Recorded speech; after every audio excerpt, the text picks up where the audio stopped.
Good afternoon, welcome to another video, and today's video is on the Devo F12E transmitter. It's a video I should have done a while ago, probably back at the beginning when I got my Scout, so that people can see and understand the transmitter. And obviously it's a very big important part of the experience. And a few people have recommended that I do a video because the manual for the transmitter is very poor and everyone wants to know, or not everyone, some people that are looking to buy one or have just got one would like a better understanding, a more simple understanding of what everything does. So this is it. First things first, they run at the beginning on 8 AA batteries. In here, you could probably only get about 3 flights from it before you need to replace them.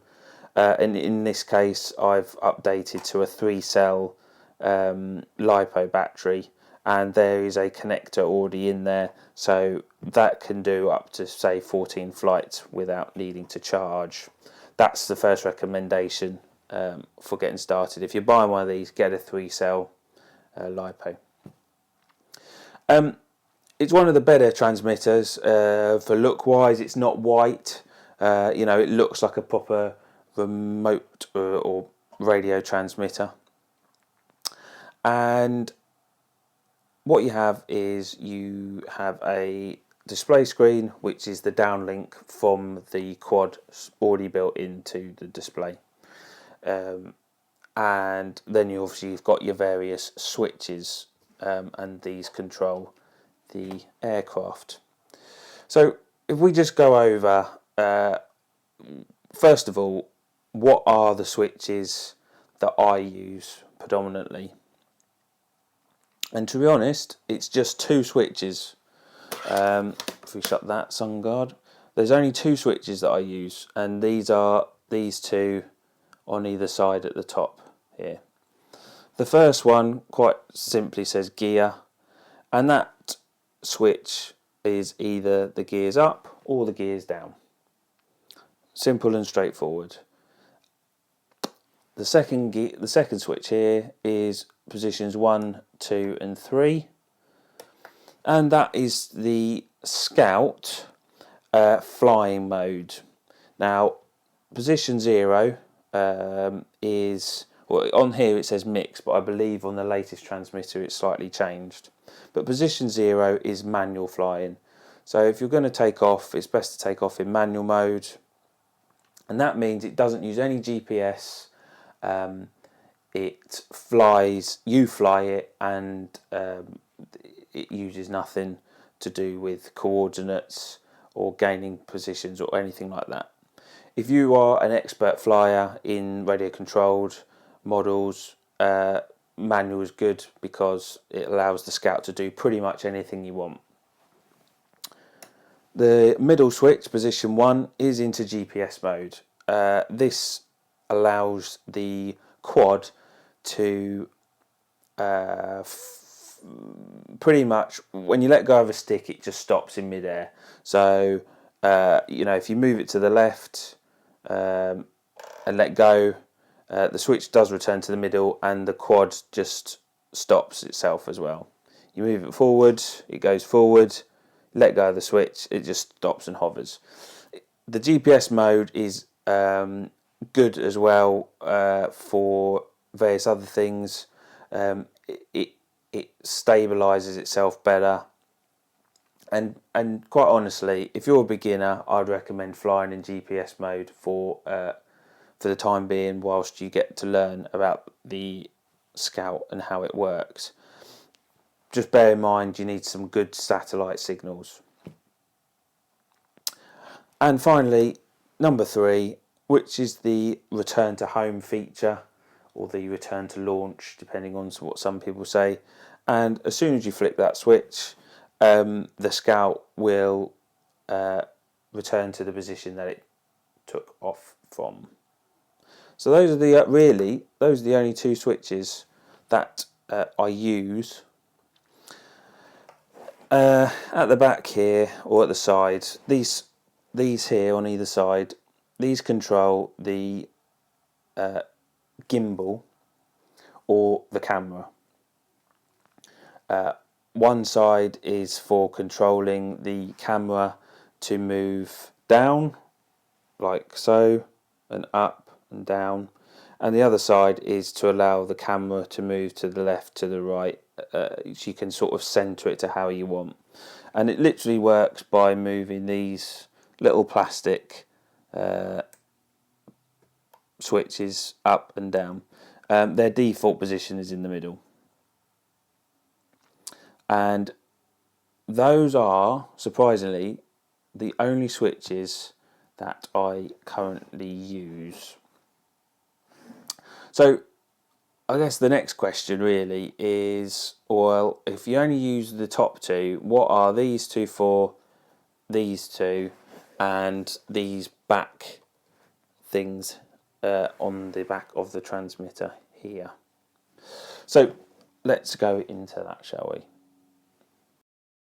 So onto the switches that I don't use.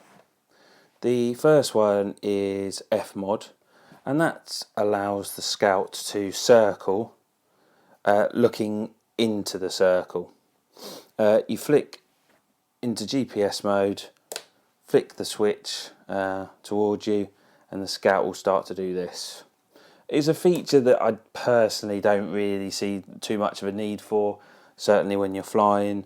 Most of the time it's alright if you want to circle something like a building or a tower or something like that, but because it's automatic, there's a potential that if you're, well, it's really not advised to circle a building because the radius, you don't know the radius of the circle, and there's a potential for problems. So I don't really bother with that one. And the second one is auto takeoff. Again, you put it into GPS mode, flick the switch here, and the scout will automatically take off. To be honest, I don't know many people who actually do that. There's nothing wrong with just powering it up and letting it rise. I just don't really see the need for it. I don't particularly trust it 100% either. So for me, don't touch that, and I don't touch this. The last two here, again, I don't touch. This one here is for the iLook camera and controls the recording feature.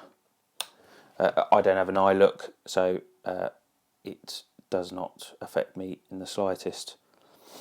And then the final one here, which is the ELEV D/R feature switch, is something that I don't really use, haven't really used, and I've got the spiel on it, and it simply is an intelligent orientation control mode, and it basically, I'll read it to you. It means the aircraft's flight direction is only relative to the original takeoff position.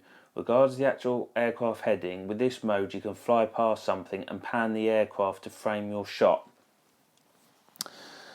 I've not really tried it. Again, not really overly sure if it's a productive switch, whether or not it changes much. I can generally pan and view something anyway without the need for that switch. But basically, you will take off and just flick that switch down. You could try it out, but for me, it doesn't really do anything. So the final switches we have are these two here on the back. They do nothing. They do nothing at all. I suspect that they are used for, or can be used for, gimbal, which you can allow the gimbal to rotate, and you can use these. Sorry, I make a mistake. It's these here, not these, because this here controls the front. My mistake. It's these side switches around around on the sides. They don't do anything at all. But as I said, on a more advanced gimbal, they could control the rotation of the gimbal. These are trims here. Don't touch those at all. I've never needed to, so I don't bother with that. And they're not like the old radio controlled style remotes, radio transmitters, where you just move them along slightly to get, for example, cars with a steering wheel just needs to slightly adjust. Don't really want to be doing that too much in the air. And then we've got on here the switches for the menu on the screen, which I'll now go and cover. So things that I will use from the menu, I'll just go into. The first thing is if we go into the function menu, sensor view, go in on that.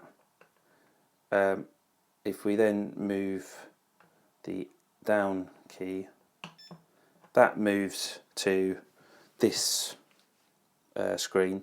So that, although currently not connected to the Scout, that will tell you your height, and it's a better viewing platform than the other one. That's something that I use. But the only thing when it actually comes to flying is that. Now the rest of the menus relate to fine tuning, maybe the gimbal, and there's other sort of functionalities of flying. So you have your vibrator setting. If you don't want it to vibrate, buzzing,